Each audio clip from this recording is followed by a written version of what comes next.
बच्चों आज हम डिस्कस करेंगे एक अगला topic chemical property of ketone. पिछली क्लास में हमने डिस्कस किया था फिजिकल प्रॉपर्टी ऑफ कीटोन। ठीक, तो केमिकल प्रॉपर्टी में आपको सबसे पहले डिस्कस करने वाले हैं कि भाई अगर हम एडिशन ऑफ अमोनिया और या फिर इसके डेरिवेटिव के साथ एडिशन करें तो क्या प्रोडक्ट फॉर्म होने वाला है। तो आप याद रखना जो प्रोडक्ट फॉर्म होगा वो इमाइन हो सकता है ना, ऑक्साइड हो सकता है, डिफरेंट प्रोडक्ट क्या हो सकते हैं, फॉर्म हो सकते हैं जब हम रिएजेंट क्या करेंगे, यूज करने वाले हैं। तो जब हम रिएजेंट अमोनिया यूज करेंगे तब हम बोलेंगे इमाइन बनेगा। कैसे फॉर्म होने वाला है तो वो देखो, सबसे पहले मैंने यहाँ पर लिखा है कि ये एक स्ट्रक्चर आपके सामने लिखा हुआ है और इस स्ट्रक्चर में आप देख रहे होंगे हम H+ के साथ क्या करा रहे हैं, इसको रिएक्ट करा रहे हैं या उनकी प्रेजेंस में इसको हम रिएक्ट करा रहे हैं, है ना। H2N बॉन्ड फॉर्मेशन है Z के साथ। अब यहाँ पर एक और चीज आप देख रहे होंगे कि H2O अलग फॉर्म हो जाता है। तो सबसे पहले मैंने जैसे बोला कि अगर हमने क्या लिया हुआ है, H लिया, रिएजेंट नेम हमने अमोनिया लिया, तो फॉर्म क्या हो रहा है आपके सामने, कार्बोनाइल डेरिवेटिव है और प्रोडक्ट नेम क्या होगा, इमाइन फॉर्म होने वाला है। ठीक है, अब इसके जस्ट बाद आप डिस्कस कर सकते हैं कि भाई अगला प्रोडक्ट कैसे डिस्कस करेंगे। तो सबसे पहले आप देख सकते हो यहाँ पर एमाइन है ना, रिएजेंट नेम क्या दे रखा है, एमाइन दे रखा है और आप देखोगे ये आपका क्या है, आर एल का। आप बोल सकते हो कि भाई आर मतलब एल्काइल ग्रुप के साथ रिएक्ट करा रहे हैं तो ये आपका कार्बोनाइल डेरिवेटिव बन जाएगा, ये सब्स्टिट्यूटेड इमाइन होगा, इमाइन होगा, है ना। इसको हम क्या बोल सकते हैं, इसके फेस के नाम से जान सकते हैं। क्लियर है। अब ऐसे ही आपके सामने लिखा हुआ है, यहाँ पर देखो सारे बच्चे क्या लगा हुआ है, OH लगा हुआ है ना। OH मतलब एल्कोहल के साथ रिएक्ट करा रहे हैं। तो अब आप देखोगे यहाँ पर जो रिएजेंट नेम दे रखा है हाइड्रोक्सी, है ना। अब यहाँ पर हाइड्रोक्सी लामाइन दे रखा है तो यहाँ पर भी ऑक्साइन फॉर्म होने वाला है। क्या बनेगा, ऑक्साइन बन जाएगा। वो यहाँ पर हमने रिप्रेजेंट किया है। ऐसे ही NH2 को आप देख सकते हो तो रिएजेंट नाम क्या होगा, हाइड्रोजन दे रखा है। तो ये प्रोडक्ट आप देखोगे कार्बोनाइल डेरिवेटिव होगा और हाइड्रोजन फॉर्म हो जाएगा। ऐसे ही अगला दे रखा है ना, यहाँ पर HN दे रखा है, ये रिंग के साथ जोड़ दिया। फिनाइल यहाँ पर बोल सकते हैं फिनाइल हाइड्रोजन दे रखा है और इसको हम देखेंगे तो यहाँ पर कार्बोनाइल डेरिवेटिव बन जाएगा और फिनाइल हाइड्रोजन क्या होगा, यहाँ पर प्रोडक्ट फॉर्म होगा। तो ये डिफरेंट स्ट्रक्चर आपके सामने दे रखी है। अब एक और टर्म दे रखा है आपके सामने क्या, रिडक्शन। तो इस रिडक्शन में देखना आप ध्यान से कि अगर मैं बात करूं किसका, जैसे एल्काइल ग्रुप कनेक्ट कर रखा है इस कीटोन के साथ और H2 की प्रेजेंस में हम रिएक्ट करा रहे हैं, है ना। और आप बोलोगे कि अब फॉर्म क्या होगा, तो बोलेंगे भाई प्राइमरी एल्कोहल क्या होने वाला है, फॉर्म होगा। इसके बाद एक और यहाँ पर एक और क्वेश्चन आपके सामने दे रखा है, एल्काइल ग्रुप फिर से कीटोन ग्रुप के साथ है, डेरिवेटिव उसके साथ अटैच कर रखा है और कैटलिस्ट यूज किया है LiAlH4 और यहाँ पर प्रोडक्ट फॉर्म होने वाला है 2 डिग्री एल्कोहल।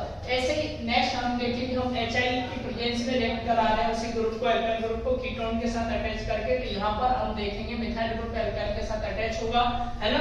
ऐसे ही एक और टर्म दे रखा है HI के साथ फिर से ये कैटलिस्ट यूज करने वाले हैं और यहाँ पर एल्काइल ग्रुप CH2 और दूसरा एल्काइल ग्रुप आपके सामने है। अब यहाँ पर एक चीज देखो आप ध्यान से कि इधर मैंने कुछ रिडक्शन के टर्म लिख रखे हैं एल्डिहाइड और कीटोन के लिए।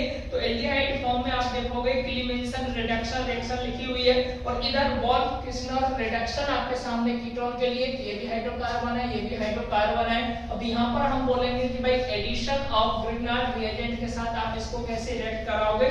तो सबसे पहले हमने यहाँ पर एक स्ट्रक्चर लिखा है कीटोन के साथ RMgx, है ना, इसको रिएक्ट करा रहे हैं। अब यहाँ पर देखो जो प्रोडक्ट फॉर्म होने वाला है तो OMgx कार्बन के साथ सीधा अटैच होगा, एल्काइल ग्रुप भी रहेगा, वाटर अलग होगा, फिर से H+ के साथ क्या कराएंगे, रिएक्ट। तो यहाँ पर देखो OH आपके सामने इसके साथ क्या हो गया, अटैच। अब ये क्यों यूज किया तो हम देखेंगे कि एक अच्छा मेथड माना जाता है किसके लिए, प्रिपरेशन ऑफ एल्कोहल के लिए। तो यहाँ पर डिफरेंट एल्कोहल्स आपको क्या हो सकती है, फॉर्म हो सकती है। वो 1 डिग्री भी हो सकती है, 2 डिग्री भी हो सकती है और क्या 3 डिग्री है। अब इस ऐसे एक और टर्म दे रखा है addition of hydrogen cyanide form में, जैसे इसका फॉर्मूला दे रखा है HCl। अब यहाँ पर ये स्ट्रक्चर है, फॉर्मूला ऐसे दे रखा है। अब देखो HCl के साथ जैसे रिएक्ट कराओगे तो यहाँ पर क्या हो जाएगा, साइनो डिहाइड्रेशन आप देख रहे होंगे OH भी कार्बन के साथ अटैच है और CN भी क्या हो जाएगा, कार्बन के साथ सीधा सीधा अटैच होगा। इसके बाद एडिशन है किसका, सोडियम हाइड्रोजन सल्फाइड का। अब यहाँ पर हम देखेंगे कार्बन है ना, ये ऑक्सीजन के साथ कनेक्ट है, तो आप बोल सकते हो कीटोन स्ट्रक्चर। अब यहाँ पर ध्यान से देखना कि जब ये स्ट्रक्चर NaHSO3 के साथ, तो रिवर्सिबल रिएक्शन के साथ होगा। यहाँ पर आप देख रहे हो कि अलग-अलग आयनिक फॉर्म है, ONA OSO2H फॉर्म होगा। अब इसके बाद यहाँ पर अगर प्रोटॉन ट्रांसफर होता है तो आपके सामने एल्कोहल फॉर्म हो जाएगी, OH जुड़ गया और OSO2Na क्या होगा, फॉर्म होने वाला है। ऐसे ही मैकेनिज्म दे रखा है न्यूक्लियोफिलिक है ना, एडिशन रिएक्शन का।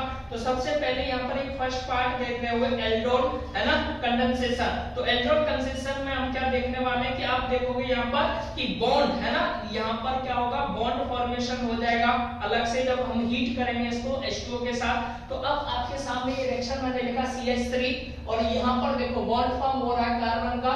अब इधर भी CH2 CHO है H के साथ, सोडियम हाइड्रोक्साइड के साथ हमने इसको क्या किया, रिएक्ट कराया। तो यहाँ पर देखो अब दो टर्म है, ये OH और CH2। अब जैसे ही ये बॉन्ड फॉर्मेशन होगा इनके साथ, तो अगली स्ट्रक्चर जैसे हीट करोगे H2O के साथ, तो यहाँ पर बन जाएगा CH3CH डबल बॉन्ड CHCHO। तो ये स्ट्रक्चर आपके सामने है। ऐसे एक और रिएक्शन का नाम दे रखा है जिसको हम क्या बोलते हैं, क्रॉस एल्डोन कंडेंसेशन। अब यहाँ पर हम बोलेंगे डाइल्यूट NaOH के साथ इसको रिएक्ट करा दो, तो एक और स्ट्रक्चर आपके सामने है CH3C है ना, यहाँ पर बॉन्ड फॉर्मेशन हो रहा है, वही स्ट्रक्चर सेम है, आप NaOH के साथ रिएक्ट करा रहे हो लेकिन कैसा, डाइल्यूट। अब यहाँ पर देखो आपके सामने क्या फॉर्म हो रहा है, ये स्ट्रक्चर आपको दिख रहा होगा, सीधा सीधा अटैच कर रखा है हमने, ये भी वही सेम रिएक्शन हो गया। इसके बाद दे रखा है नेक्स्ट बेंजोइन है ना, कंडेंसेशन।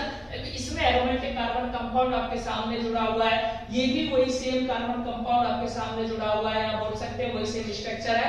किसके साथ रिएक्ट करा रहे हैं हम, KCl के साथ हीट कर रहे हैं, तो आप देखोगे यहाँ बेंजोइन फॉर्म हो जाता है और ये स्ट्रक्चर आपके जस्ट सामने है। ठीक है, एक और दे रखा है केंजो ऑफ रिएक्शन है। नेक्स्ट दे रखी है आपके सामने क्या, केंजीजोर एरो रिएक्शन है। अब यहाँ पर देखोगे सिर्फ और सिर्फ सोडियम हाइड्रोक्साइड के साथ क्या करा रहे हैं हम, रिएक्ट करा रहे हैं। अब इसके साथ जैसे स्ट्रक्चर बनाएंगे तो एरोमेटिक कंपाउंड के साथ भी क्या हो सकती है, रिएक्शन फॉर्म होती है।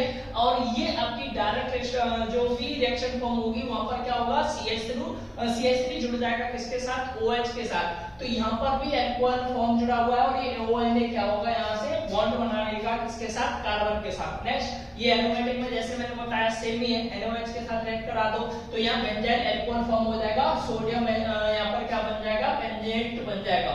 ऐसे ही रिजोनेंस भी आप अगली क्लास में क्या करेंगे, पढ़ने वाले। रिजोनेंस है बेंजल्डिहाइड और एक दे रखा है आपको एसिडोफिनोल। तो ये रिएक्शन आपके सामने यहाँ पर मैंने लिखा है, इसकी अलग अलग रिएक्शन क्या हो सकती है, फॉर्म हो सकती है। और बेंजल्डिहाइड में आप देखोगे कि यहाँ पे भी बॉन्ड स्प्लिट होते हैं, फिर यहाँ पर लॉन पेयर आप देख रहे होगे है ना, 2 दे रखा है। यहाँ पर जैसे ही बॉन्ड टूटेगा तो इलेक्ट्रॉन का ट्रांसफर होता है, पॉजिटिव चार्ज आता है, ये हर बार चेंज होता जाएगा। यहाँ पर ये रिजोनेंस फॉर्म दे रखी है ना। और यहाँ पर आप देखोगे मेटा डायरेक्टिंग होती है, नाइट्रेशन है, सल्फोनेशन है ना, क्लोरिनेशन, अलग अलग रिएक्शन दे रखी है आपके सामने। यहाँ पर देखो CH जुड़ा है, किसके साथ रिएक्ट करा रहा है वो भी एक बार देख लो जल्दी से, सल्फ्यूरिक एसिड के साथ रिएक्ट करा रहे हैं, या फिर हम बोल सकते हैं कंसंट्रेटेड क्या दे रखा है आप, HNO3 है ना, नाइट्रेट एसिड दे रखा है। CHO के साथ कराएंगे, NO2 यहाँ पर लग जाएगा, वाटर क्या होगा अलग। ऐसे ही फिर दोबारा एक और एरोमेटिक कंपाउंड दे रखा है, इसको हम कंसंट्रेटेड सल्फ्यूरिक एसिड के साथ रिएक्ट कराएंगे। उसके बाद देखो CHO यहाँ पर जुड़ा हुआ है SO और SO3H यहाँ जुड़ेगा और वाटर क्या हो जाएगा आपका अलग है ना। और ये फॉर्मेशन हो जाएगी Meta benzaldehyde sulphonic acid form करेगा। तीसरा, अगर मैं बोलूं इसको Cl2 के साथ रिएक्ट कराओ तो इसकी प्रेजेंस पे रिएक्ट करा रहे हैं FeCl3 की प्रेजेंस में, तो यहाँ पर भी हम देखेंगे कि मेटा पे क्या लग जाएगा, क्लोरो, तो मेटा क्लोरो बेंजल्डिहाइड क्या होगा, फॉर्म होगा। तो ये रिएक्शन थी। इसी के बाद एक टेस्ट आपके सामने दे रखा है जिसका नाम क्या है, टॉलिन टेस्ट है। इसको हम अगली क्लास में डिस्कस करेंगे। आज के लिए इतना ही, नेक्स्ट टाइम।